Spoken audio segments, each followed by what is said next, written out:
Hi there. You're currently watching a boring shot of a hamster exploring a burrow. Although I don't like this kind of abrupt opening, I have to do it because an AI told me that there's a golden 3 seconds rule for making videos. If the first 3 seconds of the video can't show you a fluffy, cute hamster, most viewers will just close the video. So, alright, the hamster part is done. Now, let me introduce you to the device I've designed. Its structure is very simple, divided into 2 parts, above ground and underground. The upper layer is a simple glass tank. Before professional hamster cages existed, way back in the day, British noble gentlemen probably raised hamsters like this. Eating us. This setup provides moisture-absorbing bedding, ample activity space, and plenty of food. I should clarify that I didn't install a ballpoint water dispenser here, because I believe wild hamsters don't rely entirely on fixed water sources. Most of their hydration comes from vegetables and fruits. Of course, just in case, I did set up a backup water point. There are 2 openings on the ground, but only this one is accessible for the hamster to go in and out. All tunnel exits eventually converge here. Like this. Like this. Like this. And also like this. As for the other opening, as you can see, it's just a shaft. It leads directly to the bottom layer of the tunnel system. Its main purpose is ventilation, to keep the underground tunnels from getting too stuffy. In theory, a hamster could try to crawl down from the top of this shaft to the bottom. But if it's already at the bottom, it's almost impossible for it to crawl back up along the same path, because the exit of this shaft is on the ceiling of the bottom tunnel. For a hamster of this size, it's extremely difficult to climb from there into the shaft and return to the ground. Some viewers might think I should add more entry and exit points, and I completely agree. But the problem is that difficulty is just too great. This tunnel system has 5 levels in total. If I only added more holes on the top layer, the effect would be no different from this ventilation shaft, because the openings are still located on the ceiling of the tunnels. While the hamster could crawl in from the ground, it would struggle to crawl out. Besides this, there is only one passage from the second underground level to the first, only one from the third to the second, and so on. If I really wanted to design every level with more than 2 entry and exit points, I'd have to embed a massive number of passages within the device to avoid intersections. It would be a colossal engineering project, which could potentially cause the device's volume to expand up to 9 times its current size. Why 9-fold? Because I designed 10 nesting areas for the hamsters. The whole point of this device is to turn a 3D structure that's usually impossible to observe into a visible, vertical 2D plane. Once you have these hidden structures, if a hamster goes in and doesn't come out for a long time, its state immediately enters a superposition. It goes from being my hamster to Schrodinger's hamster. I don't think anyone wants to watch a video of me talking to an empty device about quantum physics. Alright, if the hamster doesn't appear again, some of you might really close the video. Now, let's put the first hamster in and see how it reacts. Based on my prediction, it should take some time to patrol its new territory or have a snack first. Either way, it shouldn't just head straight into the tunnels.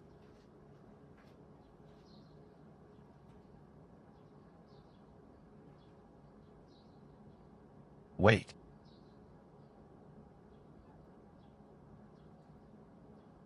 Looks like I was wrong. I'll admit, it's a fairly bold hamster.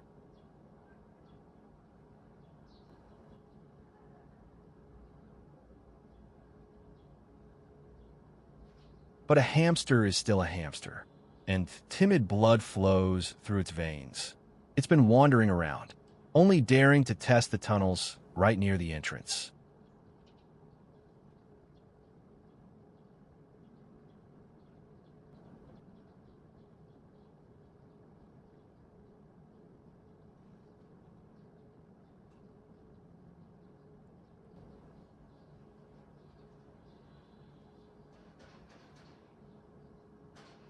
After 10 minutes, it finally attempts to explore a deeper level, then retreats back to the first floor.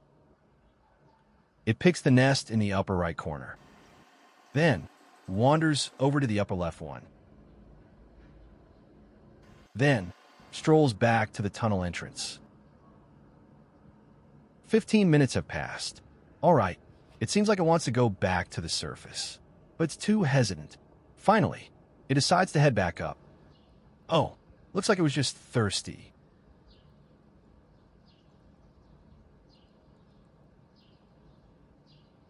Skipping ahead a bit, it eventually chooses the nest in the bottom right corner to settle down. First here, then here, and finally here. This choice is beyond my understanding. All right, let's leave it be for now. Time to bring in the second hamster.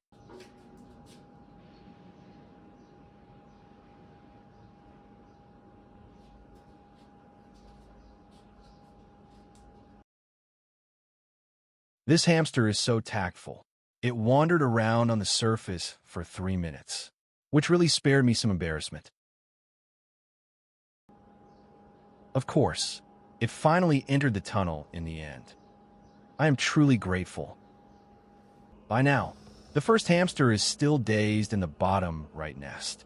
This is not a frozen frame.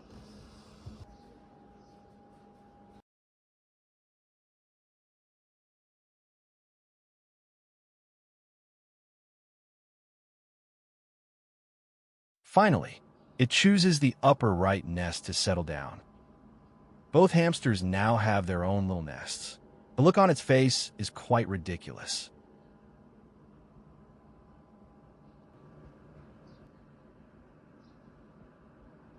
Never mind them. Let's put in a third hamster.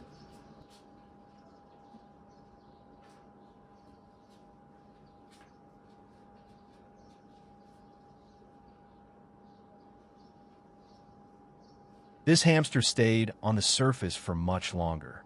Through my observations, I've realized it isn't timid, it's just more cautious. Of course, it eventually has to enter the tunnels. After about 8 minutes, I won't make you wait with me. Let's speed up the footage.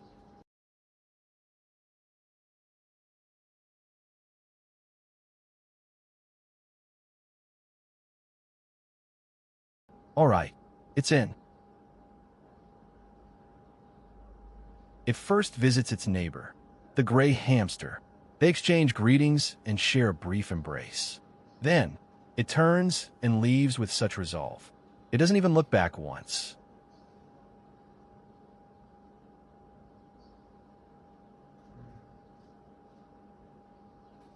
It's ready to head to the next level down.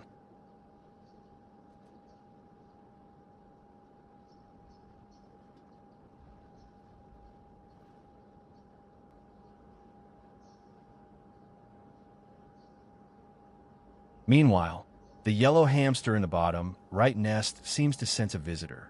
Perhaps it's the scent. Just a guess. It appears to want to head out to welcome the guest.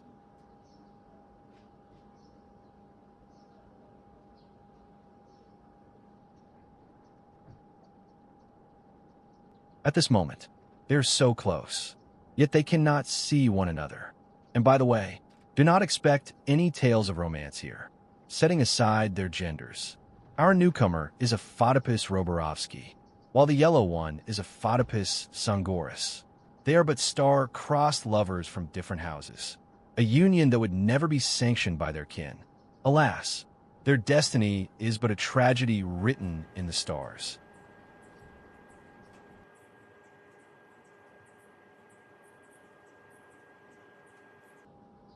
After an age of waiting, they finally meet. Yet this is no affectionate reunion.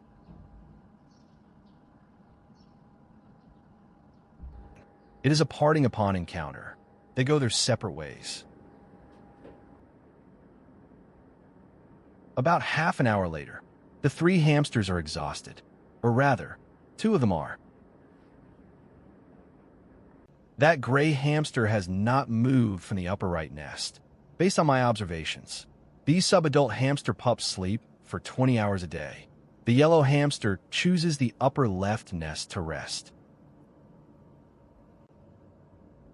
The gray one remains the guardian of the upper right nest.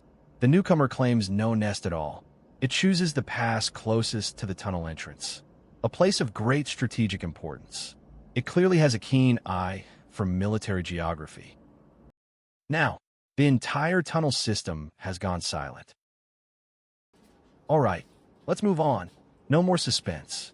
This time, I'm putting the last 3 hamsters at once. Let's stir the pot.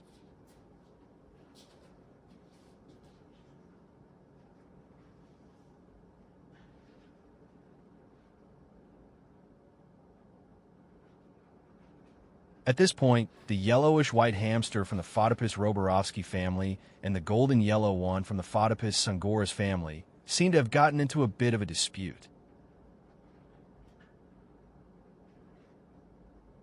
Fortunately, the 2 new white hamster sisters discovered the situation.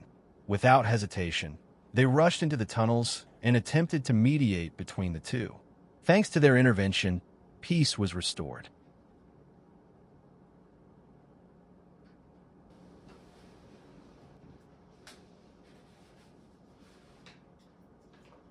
One of the white sisters then returned to the surface, likely to deliver the news that something had happened underground. After all, the yellowish-white hamster on the surface belongs to the same Photopus roborovsky family as the one underground. Think of them as Juliet and her brother. Upon hearing the news, Juliet's brother cursed himself. Damn that Romeo. He became incredibly restless, pacing back and forth before falling into deep thought. During this time, the white hamster kept trying to coax him into the tunnels, but with little success. It then returned underground to tell Juliet, "Your brother is here, so be careful."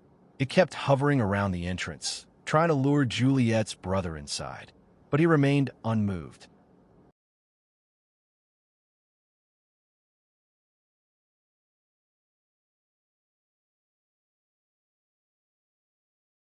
Until he finally caught a glimpse of his heartbroken sister at the tunnel entrance.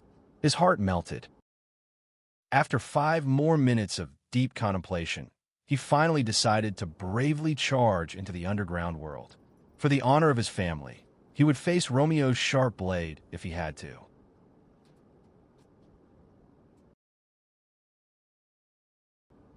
All right, all 6 hamsters have now entered the underground tunnel system. You might be thinking by now that this is a boring video with just a few hamsters running around a cage and a YouTuber spouting nonsense to make up stories. If that's what you're thinking, you're wrong. Let me show you some footage I shot on the second day. Look, this golden hamster is actually moving a strip of tissue. All right, it all started like this. Look here.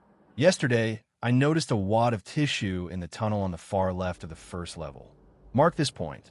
There will be a test on this later. I distinctly remember that wad of tissue.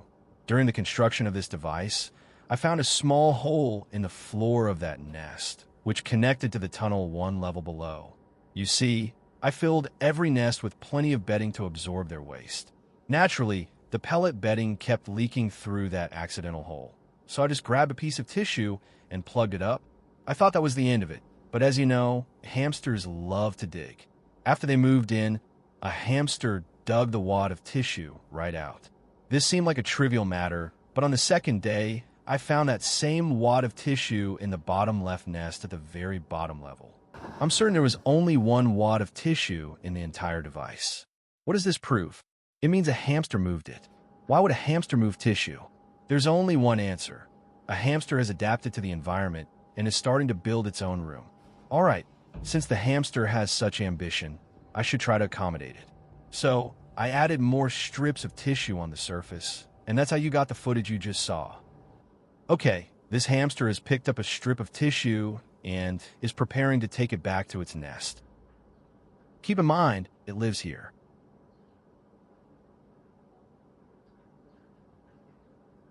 On the way, the tissue tears in half, and 1 piece drops on the path.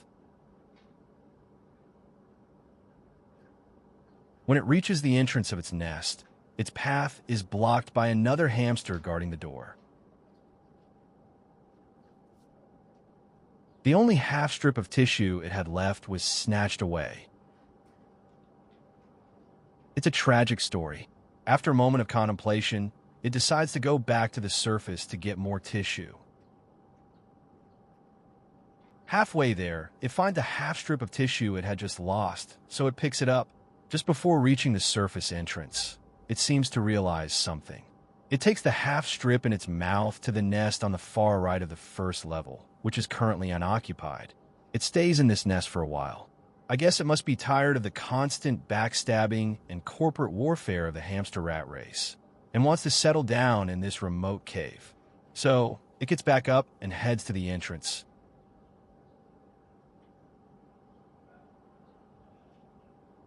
Picking up a strip of tissue to furnish its new home. But for some reason, the tissue gets stuck on a rock. While trying to pull the tissue free, it seems to realize something. Perhaps it's wondering, what if the tissue in my new home gets snatched too? Its strategy is clear. First, build a good relationship with the neighbor. So it decisively gives that strip of tissue to the neighbor.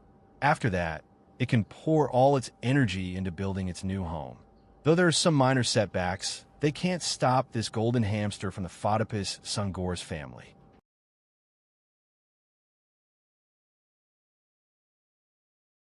Whenever it encounters a piece of tissue it can't pull, it gives it to the neighbor.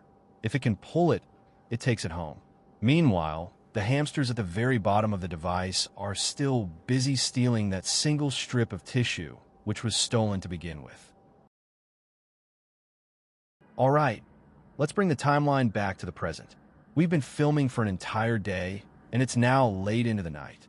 The hamsters have finally settled down, so I think it's time to wrap up this episode. Although the video you're watching is less than 20 minutes long, a full week has actually passed by the time I finished editing and hit publish. Through all this observation, I feel that the hamsters are satisfied with this environment, and I am satisfied with the setup I've built. I've also got an idea for the next episode. Instead of just observing them in this pre-built system, I might try letting the hamsters do the digging themselves to see them create a tunnel system that they truly love. If you have any ideas about animal husbandry that you've always wanted to see but couldn't make happen, leave a comment below, and I'll try to bring it to life for you. Of course, this only applies to small animals. If you ask to see an elephant dig a tunnel, I'm afraid I can't help you there. Finally, I would really appreciate it if you could subscribe to my channel. I'll see you in the next one.